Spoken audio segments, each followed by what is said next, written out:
Yeah. Abortion is looked at as murder in the Israelite community, like the Planned Parenthood, like in the Israelite community, if you have abortion, then of course they're gonna look at you as a murder, and they're gonna look at you trying to feature and all that. That's one reason they don't mix, and they don't mix because the whole racial, like, trying to destroy people through mixing. They want their, but not only that, I'm just saying, like, there's an industry called the Israelite, and of course there's different cultures, like, Canadian cultures like Afro-Marin, like Myanmar and all that. And like a lot of Afro men don't like Afro women going out with, well, I was saying on a different video. But look at Democrats, Republicans, every single one of them is non-Israelite. There's not a single Israelite in the non-Israelite house or the White House or in the government or whatever. So they have their own separate culture and their own separate industries, what it's called. They have their own culture and separate industry. The industry is called the Israelite industry. They have their own music, their own businesses, their own colleges, their own politics, their own celebrities. It's called the Israelite industry. And they even have their own separate prisons. Well, most bodyguards and all that are non-Israelite, so and COs and all that.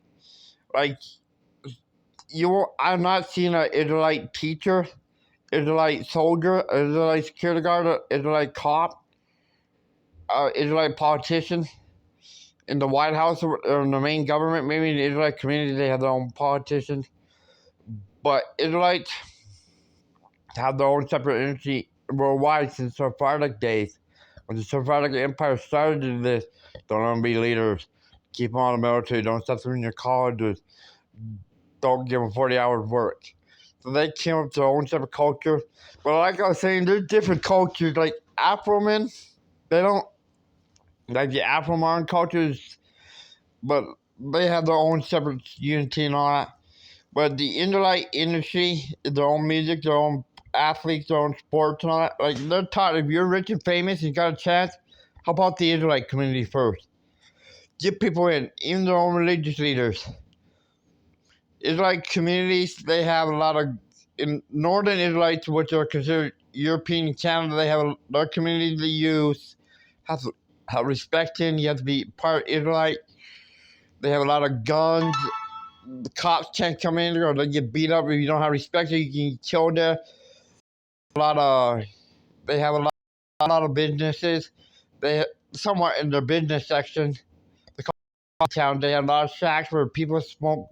Of them, you see a lot of gorillas run it and all that. Tanks and cars, gorillas, guys with shotguns on it. You see guys making cigarettes and selling them. It's about survival, and there's a lot of crime and all that. But most hookers and strippers, like most Israelite women, are like, I'm not gonna do stripping. I'm not gonna sell my pussy. So a lot of the majority of the strippers and all that, hookers, are non-Israelite women. Like they're like, oh, let's go strip for the Israelite man. No, like, oh,